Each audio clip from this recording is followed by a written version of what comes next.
Bonjour, shalom, bien-aimé dans le Seigneur. Bonjour Colette. Bonjour Flore. Ça va? Ça va, merci par la grâce de Dieu, ça va. J'espère que toi ça va aussi. Ben, écoute, ça va très bien, Amen. il fait beau, donc ça va. Ah oui, ça oui, va. oui. On a un bon soleil, hein. Vraiment le Seigneur nous a bénis aujourd'hui. Amen. On a la grâce d'avoir du beau temps. Et donc on a pu étendre le linge, on a pu faire plein de choses qu'on fait quand on a le soleil. Eh oui. Et donc aujourd'hui on vient vous parler d'un sujet...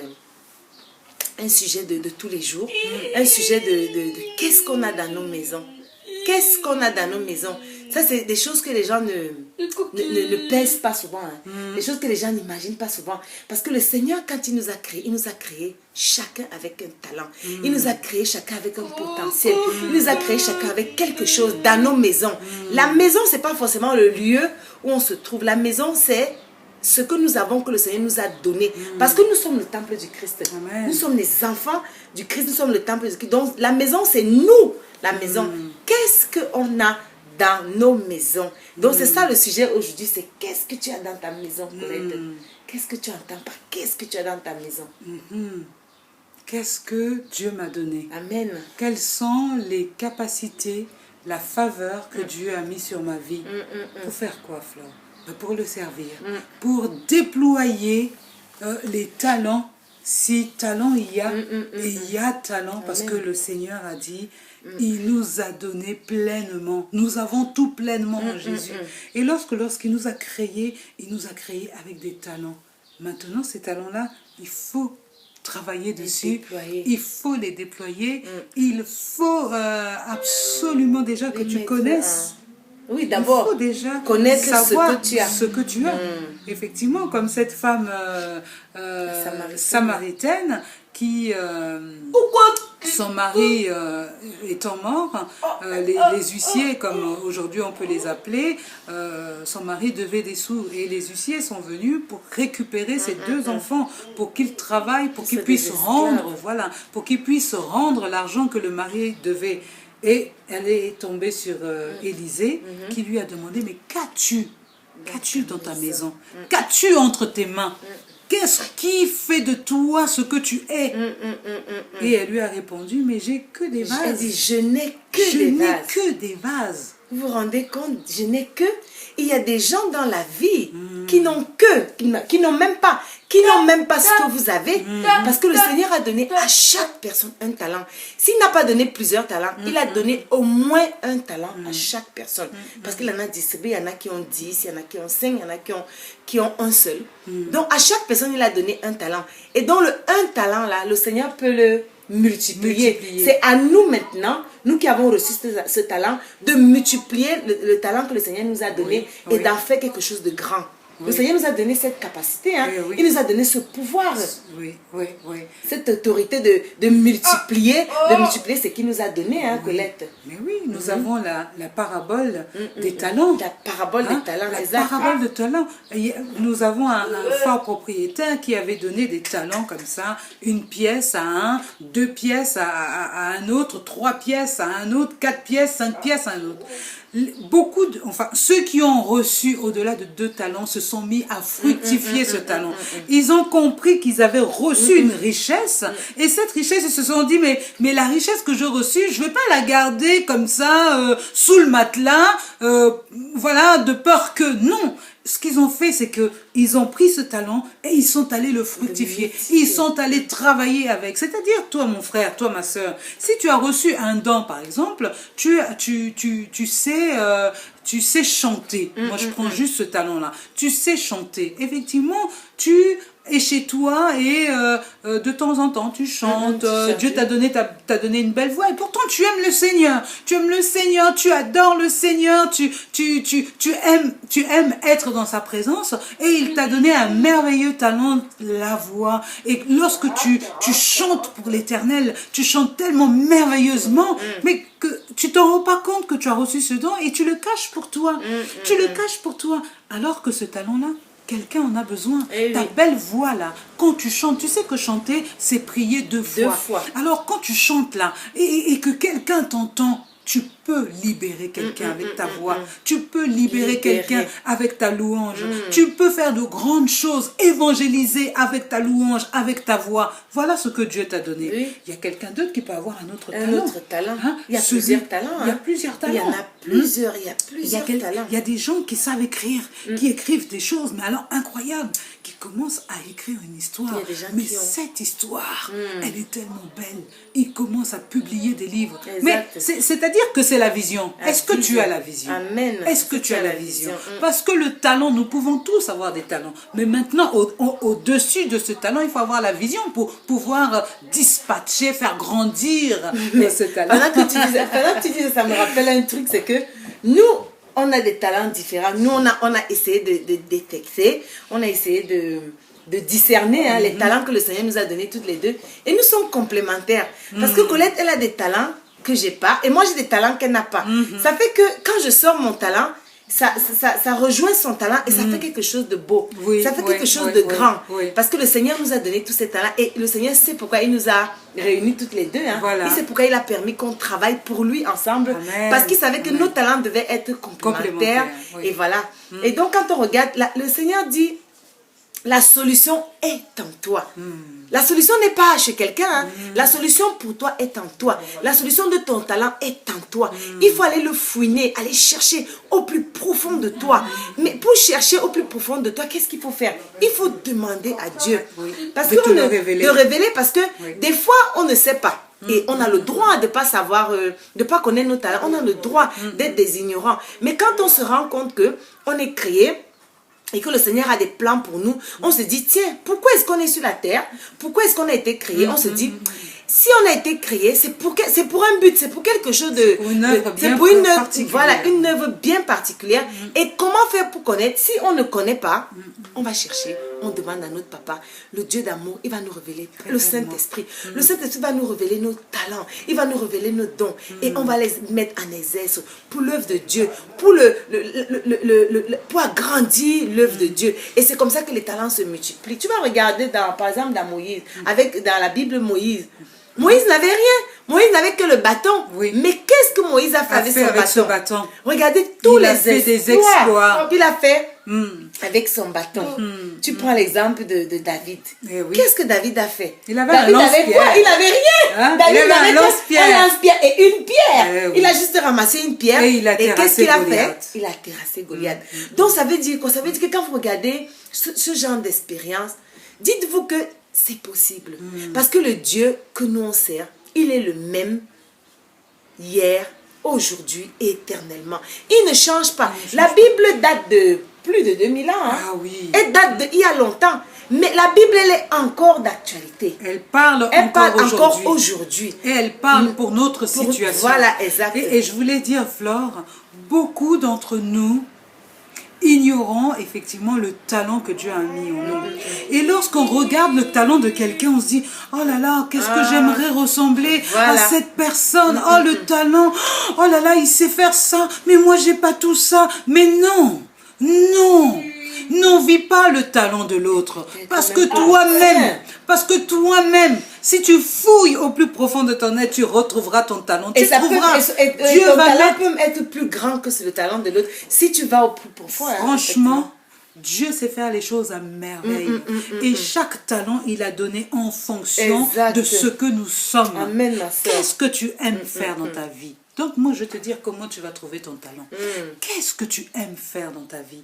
Qu'est-ce que tu apprécies faire et la chose que tu fais, mais sans même compter les heures? Quelle est cette chose que quand tu le fais, tu es dans la joie de le faire? Quelle est cette chose qui ne te condamne pas? Parce qu'effectivement, il y a des gens qui sont voleurs et qui aiment voler. Mais c'est pas ça le talent. Le talent, c'est la chose qui glorifie Dieu. C'est une chose que tu fais qui glorifie Dieu, que tu dois mettre en exergue pour adorer ton Dieu. C'est ça. Et cette chose, tu le trouveras lorsque tu vas rentrer en toi. Tu vas te mettre à réfléchir en disant, bon, moi, qu'est-ce que j'aime faire dans ma vie? Qu'est-ce qui me donne la joie quand je le fais? Je fais la joie de Dieu lorsque je le fais. C'est ça le talent que Dieu t'a donné. Il peut t'avoir donné le talent de la rhétorique. Il y a des gens qui aiment beaucoup parler, qui parlent super bien. Et bien ce talent-là, utilise-le pour la gloire de Dieu. Quand tu dis le Seigneur t'a donné le talent de parler. Moi, toi tu connais, tu me connais. Oui. Moi, j'avais l'art de beaucoup parler. Moi, je parle beaucoup comme personne. Je parle beaucoup. Mais quand je me suis assise, j'ai dit, mais Seigneur, tu m'as donné ma bouche là pour parler. Tu m'as donné les pieds pour marcher. Tu m'as donné... Parce que je faisais ça pour le monde et pour moi et tout. Mais quand j'ai ouvert ma bouche, il a dit, ouvre ta bouche et je mettrai les paroles. Je la remplirai. Quand j'ai ouvert ma bouche, le Seigneur m'a rempli ma bouche. Je dis, maintenant je comprends pourquoi je parle beaucoup. Je parle beaucoup pour l'œuvre de Dieu. Il m'a donné cette aptitude. Il m'a donné cette faculté de beaucoup parler. C'était pour son œuvre. Et maintenant, tu parles pour de bonnes choses qui glorifient Dieu. Pour des bonnes choses qui glorifient Dieu. Gloire à Dieu. Amen. Et donc maintenant, j'essaye de ne plus... En fait, c'est le talent que le Seigneur m'a donné. Le Seigneur m'a donné aussi, j'avais de l'imagination, mais pour des choses futiles du monde, des choses franchement qui étaient bonnes, enfin, quand je dis bonnes, qui étaient des choses qui étaient visibles, qui étaient grandes, mais qui étaient grandes pour le monde. C'était pas grand pour l'éternel.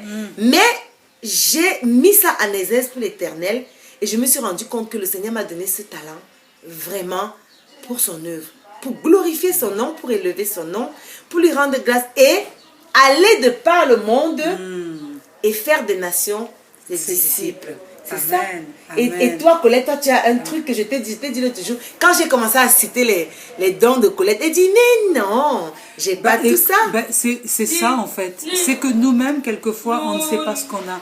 Et quand on ne sait pas ce qu'on a, allons voir quelqu'un qui nous connaît. Et la personne qui nous regarde peut dire, ah, mais toi, je trouve que tu aimes faire ça. Toi, je trouve que tu aimes faire ça. Et c'est vrai. Et gloire à Dieu. Amen. De se retrouver. En fait, c'est ça.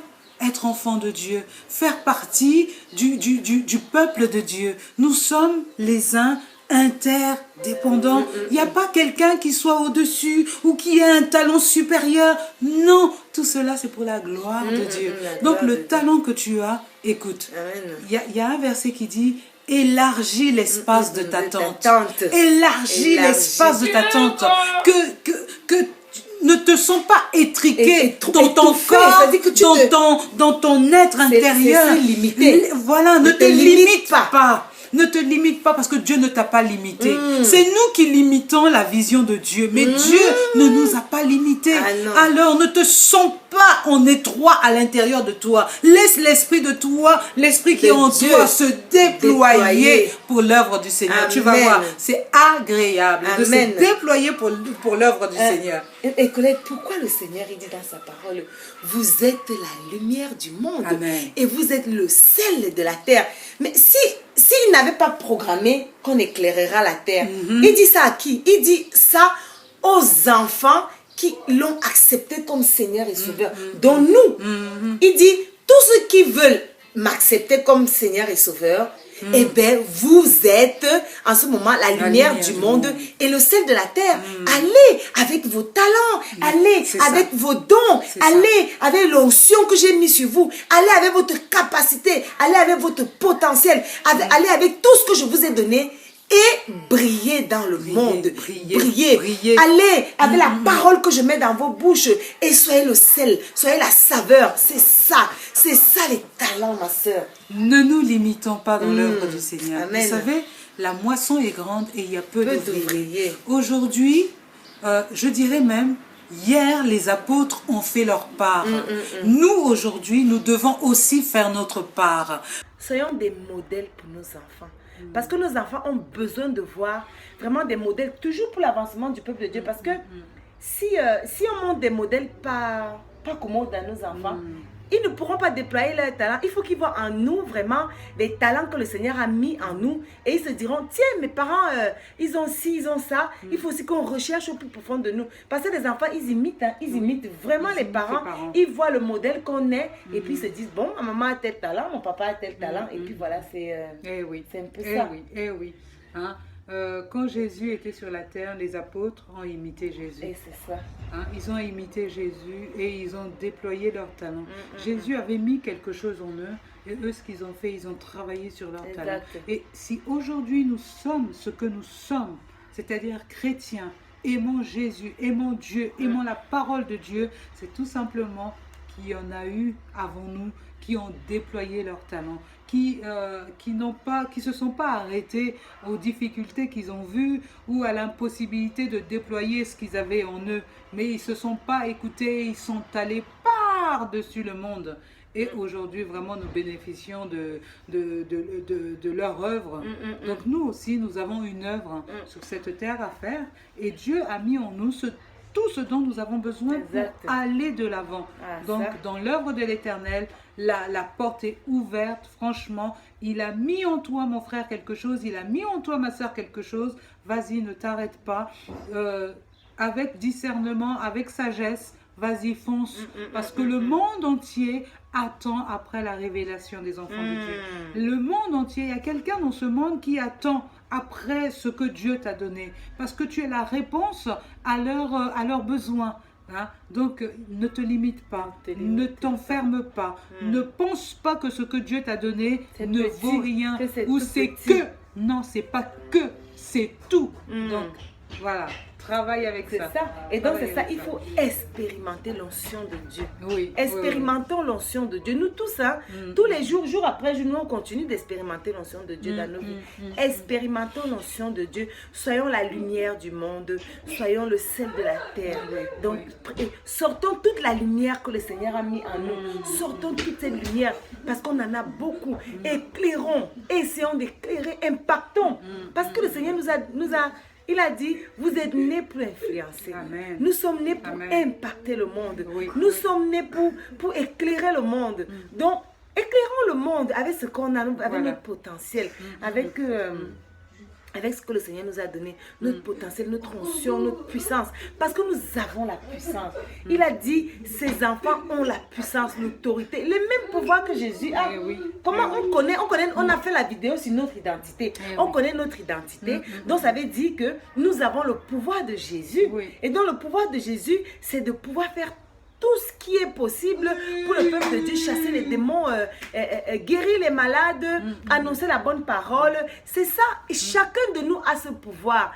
Donc, on a tous ce talent, et il y a d'autres talents encore que les autres n'ont pas, qui sont individuels. Et le temps vient et il vient, où Jésus te demandera, qu'as-tu fait de ce que je t'ai donné? Qu'as-tu fait de ce que je t'ai donné? Le péché de la négligence existe. Lorsque tu négliges ce que Dieu a mis en toi, tu commets un péché devant l'Éternel. Il a mis en toi une richesse, déploie-le. Dans l'humilité, dans la simplicité, vraiment en recherchant la direction de Jésus, en recherchant la direction du Saint-Esprit. Le Saint-Esprit, il nous guide. C'est lui qui va nous guider. C'est lui qui va faire à travers nous. Il va ouvrir, il va nous faire éclore comme une jolie rose. Donc, vraiment... J'espère que vraiment, vous avez été bénis. On a de quoi faire. J'espère que vous avez été bénis et que vous allez aller rechercher au plus profond de vous vos talents. Si vous ne les connaissez pas, c'est pas grave, c'est pas tard. Si vous ne connaissez pas vos talents, c'est pas tard. Allez en profondeur avec le Saint-Esprit, il va vous révéler vos talents. Voilà, et vous allez pouvoir vraiment vous déployer et mettre en exerce pour agrandir. Aller comme un aigle, toujours plus haut. Ça. De gloire en gloire, nous devons avancer avec Christ. Hein. Nous ne devons pas stagner. Quelqu'un qui stagne, il y a un problème. Quelqu'un qui fait du surplace, il y a un problème. Lorsque le Saint-Esprit, vous voyez le Saint-Esprit, il se meut, il bouge, il reste pas à la même place. Donc nous aussi, nous devons pas stagner, mais aller de gloire en gloire, de bénédiction en bénédiction, de manifestation en manifestation. Ah, alléluia. Le Seigneur est bon et merveilleux. Donc, on va vous quitter parce qu'on a beaucoup de choses à vous dire. On a beaucoup de choses. On ne peut pas rester là on peut pas rester là longtemps parce qu'il faut bien que, on s'occupe aussi de ce que Dieu nous a mis entre nos mains. Il nous a donné des familles, il nous a donné du travail, il nous a donné. Donc, on vous dit à la prochaine prochaine et soyez pour bénis. un autre sujet. Et puis soyez abondamment bénis. Amen, ma soeur. Amen. Au revoir. Au revoir.